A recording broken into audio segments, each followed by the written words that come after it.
Xylem ലേണിംഗിന്റെ പുതിയൊരു മലയാളം ക്ലാസ്സിലേക്ക് എല്ലാവർക്കും സ്വാഗതം. നിങ്ങളുടെ കൂടെ ഞാൻ ശ്രുതി ടീച്ചറാണേ. അപ്പൊ എന്റെ മക്കൾ എല്ലാവരും ആദ്യമായിട്ടാണോ ഈ ചാനൽ കാണുന്നത്? പുതിയ ആളുകൾ ഉണ്ടാവൂലേ? അപ്പൊ അവരെന്താ ചെയ്യണ്ടേ? നമ്മുടെ ചാനൽ ഒന്ന് സബ്സ്ക്രൈബ് ചെയ്തേക്കണേ. എങ്കിൽ മാത്രമാണ് ഞങ്ങൾ ഇടുന്ന വീഡിയോസ് അതുപോലെ ലൈവ് ക്ലാസ് ഒക്കെ മക്കളിലേക്ക് കിട്ടുള്ളൂ അല്ലെ. അതേപോലെ വളരെ പ്രധാനപ്പെട്ട ഒന്നാണ് കേട്ടോ വാട്സപ്പ് കമ്മ്യൂണിറ്റി ഗ്രൂപ്പിൽ ജോയിൻ ചെയ്തവർക്കാണ് നമ്മുടെ ലൈവ് ക്ലാസ് കഴിഞ്ഞിട്ടുള്ള നോട്ട്സ് ഒക്കെ ഉണ്ടാവില്ലേ, അതൊക്കെ നിങ്ങൾക്ക് കിട്ടണമെങ്കിൽ എന്ത് ചെയ്യണം? വാട്സപ്പ് കമ്മ്യൂണിറ്റി ഗ്രൂപ്പിൽ ജോയിൻ ആവണം കേട്ടോ. അപ്പൊ അതെങ്ങനെ ചെയ്യും എന്ന് ചോദിച്ചാല് നമ്മുടെ ക്ലാസ് 3യുടെ ഏത് വീഡിയോ എടുത്ത് നോക്കിയാലും അതിന്റെ ആദ്യത്തെ കമന്റ് എന്ന് പറയുന്നത് നമ്മുടെ വാട്സപ്പ് കമ്മ്യൂണിറ്റി ഗ്രൂപ്പിന്റെ ലിങ്ക് ഉള്ള ഒരു കമന്റ് ആയിരിക്കും. അത് പിൻ ചെയ്ത് വെച്ചിട്ടുണ്ടാവും. അല്ലെങ്കിൽ ജസ്റ്റ് ഒന്ന് ക്ലിക്ക് ചെയ്താൽ മതി കേട്ടോ. പാരന്റ്സിനോട്, നിങ്ങളുടെ അച്ഛനോടോ അമ്മേനോടോ ഒക്കെ ഒന്ന് പറഞ്ഞാൽ മതി.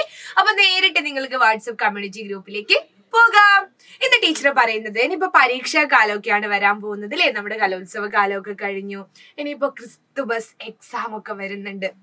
അപ്പൊ എല്ലാവരും വളരെ പ്രധാനപ്പെട്ട ചോദ്യങ്ങൾ ഏതൊക്കെയാണ് എന്നൊക്കെ ഇങ്ങനെ തപ്പിക്കൊണ്ടിരിക്കുകയായിരിക്കും. അപ്പൊ ടീച്ചറ് നമ്മുടെ 2 പാഠത്തിൽ നിന്നുള്ള വളരെ പ്രധാനപ്പെട്ട 2 ചോദ്യങ്ങളാണ് ഇന്നിവിടെ പറയുന്നത്. അപ്പൊ വഴിവിളക്ക് എന്ന് പറയുന്ന യൂണിറ്റില് നമുക്ക് 2 ചാപ്റ്റേഴ്സ് ഉണ്ട്. അതിൽ നിന്നുള്ള ചോദ്യങ്ങളാണ് ടീച്ചർ ഇന്ന് പറയുന്നത്. അപ്പോ ആദ്യത്തെ പാഠമാണ് എന്ത്? സ്നേഹം എന്ന് പറയുന്നത്. ഏതാണ്? സ്നേഹം എന്ന് പറയുന്നത് നല്ല മനോഹരമായ ഒരു കവിതയാണ്. അത് നമ്മൾ ലൈവ് ക്ലാസ്സിലൊക്കെ ചർച്ച ചെയ്തിട്ടുണ്ടായിരുന്നു അല്ലെ. അപ്പൊ ആ സ്നേഹം എന്ന് പറയുന്ന കവിതയില് ഒരു പദസൂര്യൻ ഉണ്ടാക്കണം. പദസൂര്യൻ നിങ്ങൾക്കറിയാം. പദസൂര്യൻ എല്ലാ പരീക്ഷയ്ക്കും അല്ലെ നമ്മുടെ പ്രവർത്തനങ്ങളിലും മിക്ക പാഠങ്ങളിലും കാണുന്ന ഒന്നാണ് അല്ലേ പദസൂര്യൻ. എങ്ങനെയാ പദസൂര്യൻ ഉണ്ടാക്കുക? പേര് പോലെ തന്നെ സൂര്യൻ ഉണ്ടാവും അതില്. പിന്നെ കുറെ പദങ്ങൾ കൊണ്ടൊരു സൂര്യനെ ഉണ്ടാക്കാനാണ് പറയുന്നത്. അതാണ് എന്ത്? പദസൂര്യൻ. അപ്പൊ ചോദ്യം എന്താണെന്ന് അറിയോ? ആരെയൊക്കെയാണ് കുട്ടി സ്നേഹിച്ചത്? അപ്പൊ ഏത് കുട്ടി എന്ന് വിചാരിക്കുന്നുണ്ടാവും. നമ്മുടെ സ്നേഹം എന്ന് പറയുന്ന കവിതയില് ഒരു കുട്ടി ഉണ്ട് അല്ലേ. ആദ്യമായി സ്നേഹിച്ചത് ആരെയൊക്കെയാണ് എന്നൊക്കെ കുട്ടി പറയുന്നുണ്ട്. അച്ഛനെ, അമ്മയെ, ഗുരുവിനെ, അങ്ങനെ ഒരുപാട് ആളുകളെ. അപ്പൊ ആ കവിത വായിച്ചവർക്കാണ് അത് ഉത്തരം എഴുതാൻ പറ്റൂ. നമുക്കതൊന്ന് നോക്കാം അല്ലേ. അപ്പൊ ഇങ്ങനെയാണ് പദസൂര്യന്റെ ഘടന. നടുക്ക് കുട്ടി എന്നും പറഞ്ഞിട്ട് ഒരു വട്ടത്തിലാക്കും. പിന്നെ ഇതാ ഇങ്ങനെ സൂര്യനെ പോലെ ചുറ്റും ഉണ്ടാവും അല്ലെ. അപ്പൊ അവിടെയൊക്കെ നമ്മൾ എന്താണ് എഴുതേണ്ടത്? വാക്കുകളാണ്. എന്ത് വാക്കുകൾ? കുട്ടി ആരെയൊക്കെ സ്നേഹിച്ചതാണോ അതൊക്കെയാണ് നമ്മൾ ഇവിടെ എഴുതേണ്ടത്. അപ്പൊ കുട്ടി അമ്മയെ സ്നേഹിച്ചിട്ടുണ്ട്, കവിതയിലുള്ള കുട്ടി പറയുന്നതാണ്. പിന്നെയോ അച്ഛനെ സ്നേഹിച്ചിട്ടുണ്ട്, ഗുരുവിനെ സ്നേഹിച്ചിട്ടുണ്ട്, മഴവില്ലിനെ സ്നേഹിച്ചിട്ടുണ്ട്, പിന്നെയോ അങ്ങനെ കിളികളുടെ പാട്ടിനെ സ്നേഹിച്ചിട്ടുണ്ട്. നമുക്കൊന്ന് എഴുതി നോക്കിയാലോ.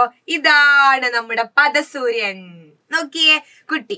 അമ്മ, അച്ഛൻ, നഭസ് എന്ന് പറഞ്ഞാൽ ആകാശാണ് കേട്ടോ. ആകാശത്തെ സ്നേഹിച്ചിട്ടുണ്ട്.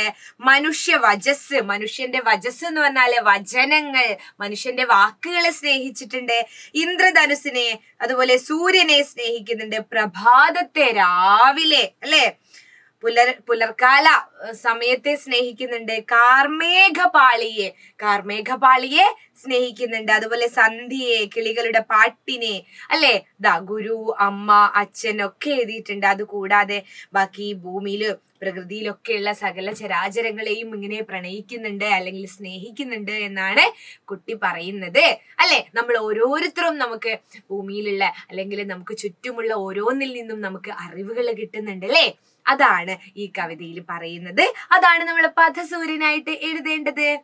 അപ്പോ അടുത്ത പാഠമാണ് ഗാന്ധിജിയുടെ സന്ദേശം എന്ന് പറയുന്ന ഒരു പാഠം. ഗാന്ധിജി ഒരു കുട്ടികളുടെ അടുത്ത് എത്തുന്നതാണ്, കുറച്ച് കുട്ടികളുടെ അടുത്ത് ഒരു സ്കൂളിൽ എത്തുന്നതാണ് അല്ലെ.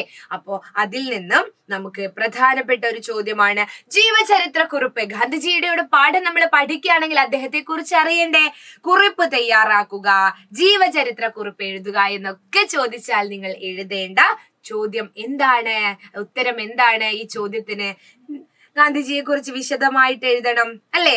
മോഹൻദാസ് കരംചന്ദ് ഗാന്ധി അഥവാ മഹാത്മാഗാന്ധി ഇന്ത്യൻ സ്വാതന്ത്ര്യ സമര പ്രസ്ഥാനത്തിന്റെ നേതാവും വഴികാട്ടിയുമായിരുന്നു. ഇന്ത്യയുടെ രാഷ്ട്രപിതാവ് എന്ന് അദ്ദേഹം വിശേഷിക്കപ്പെടുന്നു അല്ലെ? കരംചന്ദ് ഗാന്ധിയുടെയും പുത്ലിഭായിയുടെയും ഇളയ പുത്രനായി 1869 ഒക്ടോബർ 2 ഗുജറാത്തിലെ പോർബന്ദറിൽ ജനിച്ചു. പ്രാരംഭ വിദ്യാഭ്യാസത്തിന് ശേഷം നിയമം പഠിക്കാനായി അദ്ദേഹം ഇംഗ്ലണ്ടിലേക്ക് പോയി. ഇന്ത്യയിലേക്ക് മടങ്ങിയ ഗാന്ധിജി ഇന്ത്യൻ സ്വാതന്ത്ര്യ സമരത്തിന്റെ ഭാഗമായി. അഹിംസയിലൂന്നിയ സത്യാഗ്രഹം എന്ന സമര രീതി ലോകമെങ്ങും ശ്രദ്ധേയമായി അദ്ദേഹത്തിന്റെ അഹിംസ. സത്യം, അഹിംസ എന്നീ മൂല്യങ്ങളിൽ അടിയുറച്ചു പ്രവർത്തിക്കുവാൻ ഗാന്ധിജി ശ്രദ്ധിച്ചു. സ്വയം നൂറ്റുണ്ടാക്കിയ വസ്ത്രം ധരിച്ചു, സസ്യാഹാരം മാത്രം ഭക്ഷിച്ചു. നിസ്സഹകരണ സമരം, നിയമലംഘന സമരം, ക്വിറ്റ് ഇന്ത്യ സമരം, ഉപ്പ് സത്യാഗ്രഹം തുടങ്ങിയ സമരങ്ങളിലൂടെ അദ്ദേഹം തന്റെ ജന്മനാടിന്റെ സ്വാതന്ത്ര്യത്തിനായി പോരാടി. ഇതുകൂടാതെ സമൂഹത്തിൽ നിലനിന്നു പോന്നിരുന്ന മറ്റ് ആചാരങ്ങൾക്കെതിരെയും അദ്ദേഹം ശബ്ദമുയർത്തി. എന്റെ സത്യാന്വേഷണ പരീക്ഷണങ്ങൾ എന്നാണ് അദ്ദേഹത്തിന്റെ ആത്മകഥയുടെ പേര്. ഗാന്ധിജി മുന്നോട്ട് വെച്ച ആശയങ്ങളും തത്വങ്ങളും ഇന്നും ലോകം പിന്തുടരുന്നു. 1948 ജനുവരി 30 വെള്ളിയാഴ്ച ഡൽഹിയിലെ ബിർള മന്ദിരത്തിൽ ഒരു പ്രാർത്ഥനാ യോഗത്തിൽ പങ്കെടുക്കവേ നാഥുറാം ഗോഡ്സെയുടെ വെടിയേറ്റ് അദ്ദേഹം മരണമടഞ്ഞു. ഇതാണ് ഗാന്ധിജിയെ കുറിച്ചുള്ള ജീവചരിത്രം. അപ്പം മക്കൾ ഇതൊന്ന് നോക്കുക, ഈ ഭാഗം ഒന്ന് നോക്കുക കേട്ടോ. ഗാന്ധിജിയുടെ ജനനം മുതൽ മരണം വരെയുള്ള ആ ഒരു കാര്യങ്ങളൊക്കെ ചേർത്ത് വെച്ചുകൊണ്ട് ഒരു കുറിപ്പ്. അപ്പോൾ ഇതിൽ നിന്നും ഒരുപാട് ചോദ്യങ്ങൾ നിങ്ങൾക്ക് കിട്ടും. ഗാന്ധിജിയെ പറ്റിയുള്ള വിവരങ്ങളൊക്കെ ഇതിലുണ്ട് അല്ലെ? കൂടുതൽ കാര്യങ്ങൾ അറിയാൻ നമ്മുടെ ലൈവുകൾ കാണാം കേട്ടോ. ലൈവിലെ ടീച്ചർ വിശദമായിട്ട് പറഞ്ഞിട്ടുണ്ട്, ആ കവിത ചൊല്ലിയിട്ടുണ്ട്. അപ്പോ എൻ്റെ മക്കളെ മറ്റൊരു വീഡിയോ ആയിട്ട് ടീച്ചർ മക്കളുടെ മുന്നിലേക്ക് വീണ്ടും വരുന്നതായിരിക്കും. അതുവരേക്കും bye. It's me Shruti Vaishakh from Xylem learning.